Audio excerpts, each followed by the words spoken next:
Chapitre 25. Les hommes, dit le petit prince, ils s'enfournent dans les rapides, mais ils ne savent plus ce qu'ils cherchent.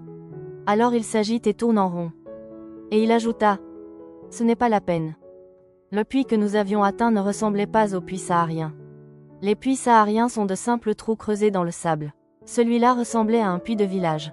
Mais il n'y avait là aucun village, et je croyais rêver. C'est étrange, dis-je au petit prince, tout est prêt, la poulie, le seau et la corde. Il rit, toucha la corde, fit jouer la poulie. Et la poulie gémit comme gémit une vieille girouette quand le vent a longtemps dormi. Tu entends, dit le petit prince, nous réveillons ce puits et il chante. Je ne voulais pas qu'il fît un effort.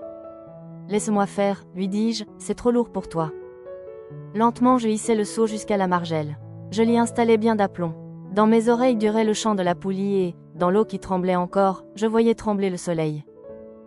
J'ai soif de cette eau-là, dit le petit prince, donne-moi à boire. Et je compris ce qu'il avait cherché. Je soulevai le seau jusqu'à ses lèvres.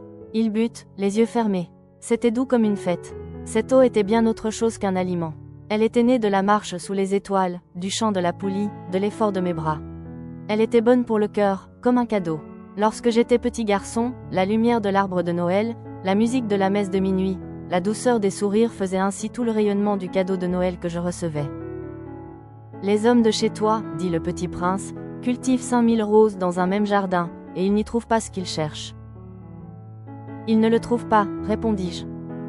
Et cependant ce qu'ils cherchent pourrait être trouvé dans une seule rose ou un peu d'eau. Bien sûr, répondis-je.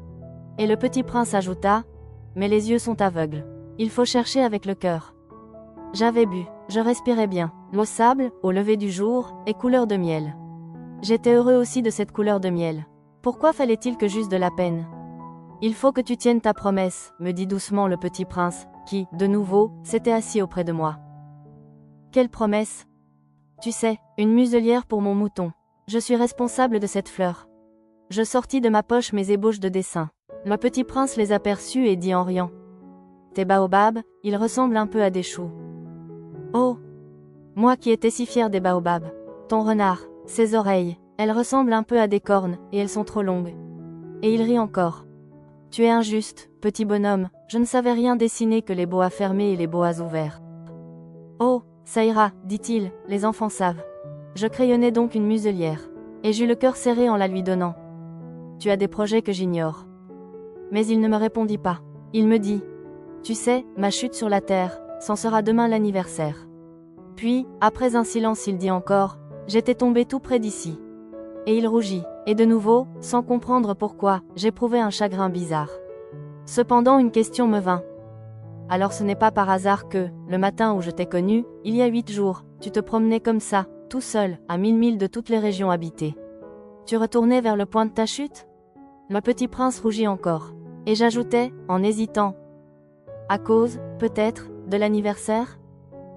Le petit prince rougit de nouveau. Il ne répondait jamais aux questions, mais, quand on rougit, ça signifie, oui, n'est-ce pas? Ah, lui dis-je, j'ai peur. Mais il me répondit. Tu dois maintenant travailler. Tu dois repartir vers ta machine. Je t'attends ici, reviens demain soir. Mais je n'étais pas rassurée. Je me souvenais du renard.